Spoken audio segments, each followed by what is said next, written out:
So he was arguing with Rawls that he was trying to reject Rawls's claim that a state cannot be a political community. He said that it can be, but need not be.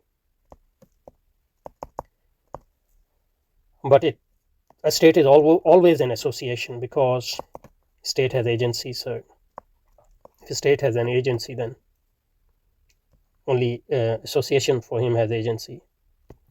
And political communities which are not association and societies which are not association don't have agency, so they can't be state. But what about the government? Okay, so that's the first thing he said. And the second thing he says is that since a state is the agency, and the second thing or third thing he claims is that what usually gives agency to state or expresses the agency of the state is its government. Okay, so what expresses?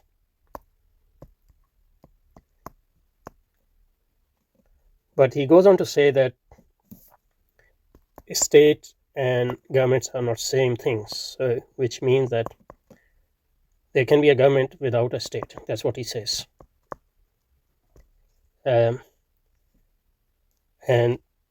for him, governments have always existed, it seemed like for him, but the state emerged at a specific time. And examples he gives are not very consistent. First example he gives is of local governments and provincial governments, but they are obviously not without a state because there is always a federal state. But more plausible examples are of Somalia and Iraq. They had states apparently, but not. They were governments, but not states. Not very clear why, how, because probably we can say they were defunct state, but if there is some sort of government at that level, there must be some state as well. But his example of Palestinian Authority is very, I think, bogus, because Palestinian Authority is basically not even a government, it's a police force acting on behalf of a state called Israel.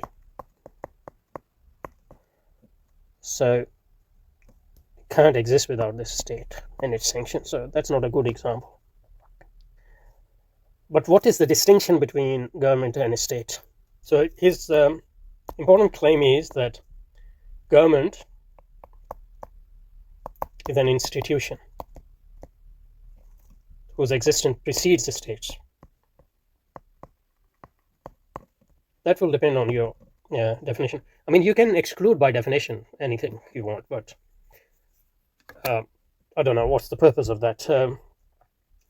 So it is important for him to make a plausible distinction between government and a state. And he sort of started doing that. And what is the main distinction? Let's go through it. So here he says that government is what rules a state. And what defines government is when people accept the authority of persons to address matters of public concerns. So that's when government exists. So he thinks that on that basis, he said the household is not a government. I mean, people even talk about government of self, for example, Foucault and all those sort of stuff. So for him, government of self is not a government as well, because you have to have public. So what's the distinction between government and state then? So state